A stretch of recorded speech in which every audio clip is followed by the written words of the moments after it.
देखो ये उत्सर्जक है, उत्सर्जक का मतलब इमिटर। पहले तो ये ध्यान दो कि एनपीएन ट्रांजिस्टर किसे कहते हैं। जब दो एन टाइप अर्धचालकों के बीच में एक पतला सा पी टाइप अर्धचालक के पन्नी या प्लेट को या स्लाइस को इसके बीच में दबा करके रख देते हैं तो इसे एनपीएन ट्रांजिस्टर कहते हैं। ठीक है। एनपीएन ट्रांजिस्टर में क्या था, जो पीएनपी का उल्टा होता है। पीएनपी में कलेक्टर को क्या दे रहे थे, ऋण विभव। इसमें जो है इमीटर को ऋण विभव देंगे। ठीक है ना, उसमें कलेक्टर को ऋण विभव दे रहे थे, इसमें इमीटर को ऋण विभव पर रखेंगे। और दोनों में जो है कि सामान्य प्रक्रिया में दोनों में, उसमें भी इसमें भी आधार को किस पर रखते हैं, उभयनिष्ठ। इसकी अपेक्षा धन और इसकी अपेक्षा ऋण, अर्थात ये उभयनिष्ठ विभव पर रहता है। ठीक है ना। इसकी बहुत सी प्रक्रियाएं, विशेष प्रक्रिया वैसी होती है जिसमें आधार को उभयनिष्ठ पर रखा जाता है, फिर कलेक्टर को भी रखा जाएगा, फिर इमीटर को भी रखा जाता है। सबके लिए अलग अलग प्रक्रिया है, मगर सामान्य प्रक्रिया में यही होता है। तब देखो इसमें जो एनपी डायोड है, अगर हम इतना न ले, अगर हम इसको न ध्यान दें तो एनपी डायोड का कार्य करेगा कि नहीं। और देखो ये ऋण विभव पर है और ये धन विभव पर है, तो ये अग्र अभिनत में है, क्योंकि इलेक्ट्रॉन यहां से यहां तक आएगा और पी टाइप अर्धचालक है, अर्थात इसमें कोटर होगा। ये धन प्लेट है जो अवच्छेद परत रहती है, इसको इलेक्ट्रॉन पार करके इधर आ जाएगा। क्यों, क्योंकि ये पी टाइप है और धन आवेश है जुड़ा हुआ है, यानी अग्र अभिनत में है। तो इसमें ऐसे इलेक्ट्रॉन जब चल रहा है तो धारा ऐसे चलेगी। बात समझ में आ रही है। अब देखो धारक दिशा दर्शाया गया है कि नहीं, बात समझ में आ रही है कि नहीं। अब देखो अगर ये हिस्सा इतना न, अगर हम ध्यान दें, केवल इतने के बारे में सोचें, बात समझ में आ रही है, केवल इतने के बारे में सोचें तो देखो पीएन संधि डायोड हुआ और पीएन संधि डायोड में एन को धन विभव दिया गया है और पी को ऋण विभव दिया गया है बैटरी का। अगर इसको हमें इतना ध्यान न दें तब बताओ ये उत्क्रम अभिनत हुआ कि नहीं। इलेक्ट्रॉन यहां से यहां तक जाएगा, ठीक है, इलेक्ट्रॉन यहां से यहां तक जाएगा, मगर ये इसमें इलेक्ट्रॉन भरे हैं तो इलेक्ट्रॉन इसको प्रतिकर्षित करने लगेगा। मगर देखो ये बड़ी बैटरी दिया गया है ना, अगर बैटरी ज्यादा रहे, बड़ी रहेगी तो ज्यादा इसको धन विभव मिल जाएगा, तो इसको आकर्षित कर सकता है।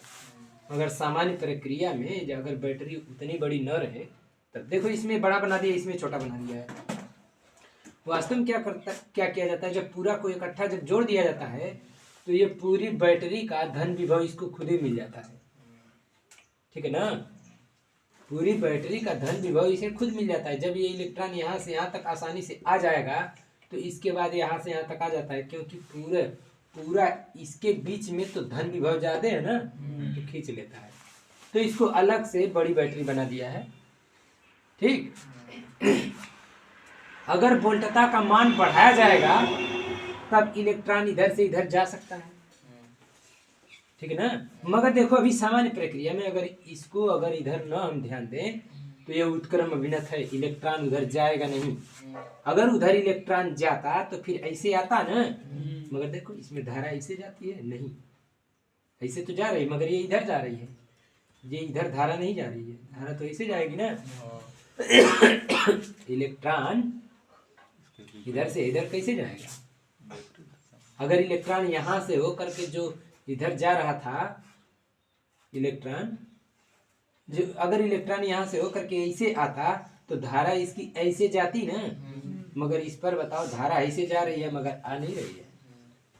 बात समझ में आ रही है कि नहीं। इसका मतलब कि ये बंद है, उत्क्रम अभिनत है।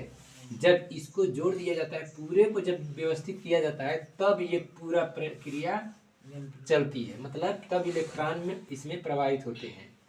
यहाँ से यहाँ तक इलेक्ट्रॉन आए अग्र अभिनत में और यहाँ से यहाँ तक आने के लिए बैटरी, अगर बेस को हम ध्यान न दें तब बताओ कि अगर ये क्या है ऋण विभव, ये धन विभव, बीच में अवक्षय परत है और ये ज्यादा हो गई, इसलिए इसमें चलेगा ही नहीं इलेक्ट्रॉन।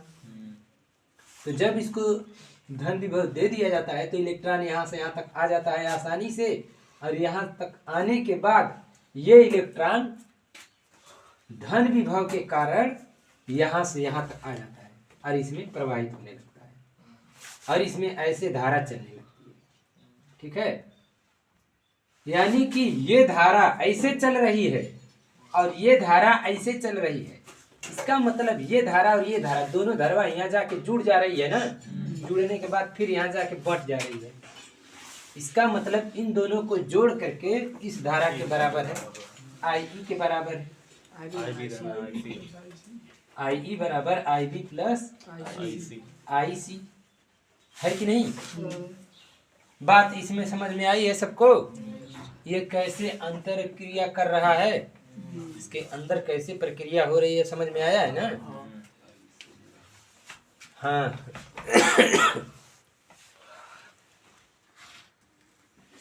हाय देखो, पहला दिया हुआ है ट्रांजिस्टर को हम 3 प्रकार से प्रयोग कर सकते हैं।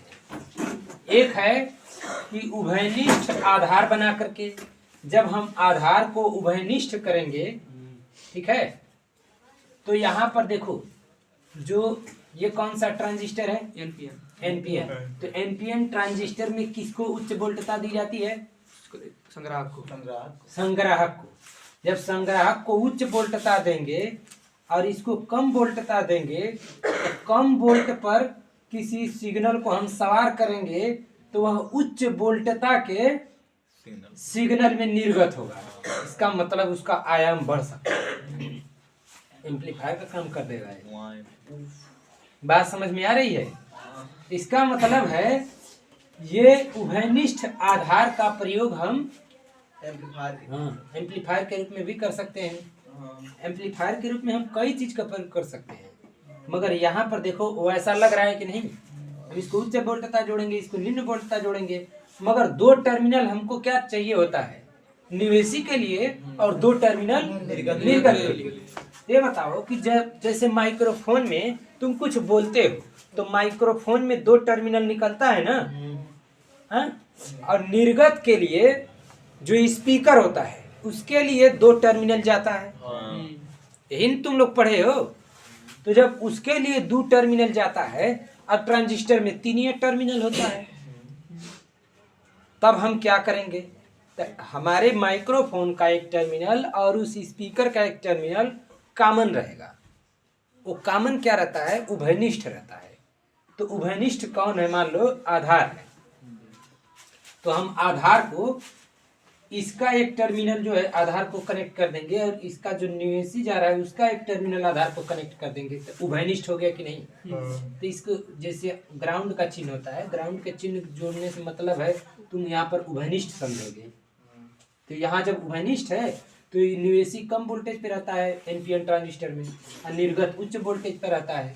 जाहिर सी बात है कि इस माइक से बोलोगे तो स्पीकर में आवाज जाएगी। तो यह मेन काम कर दिया उसके सिग्नल के आयाम को बढ़ाने का, ठीक ना, एम्पलीफायर का काम कर रहा है कि नहीं? तुम सोचोगे कि यही एक ऐसा काम कर रहा है एम्पलीफायर मशीन के, तब बड़ी होती है, सब कंट्रोलिंग सिस्टम रहता है, मेन काम तो इसका है, ठीक है ना। कभी कभी पैरेलल में 3-3, 4-4 ट्रांजिस्टर लगे रहते हैं, वे सब कंट्रोल करते हैं निवेशी और निर्गत को। बहुत ज्यादा आवाज उत्पन्न हो जाती है और तीनों एक साथ काम करते हैं, एक ही मान के रहेंगे, 3-3, 4-4, 6-6 ऐसे ऐसे रहते हैं, वो सब मत सोचोगी। अभी देखो इधर उसी तरह से अब जहां पर अलग अलग जगह रहेगी वहां पर अलग अलग तरीके से प्रयोग किया जाता है। इसमें देखो उभयनिष्ठ उत्सर्जक के रूप में प्रयोग किया गया है, ठीक है।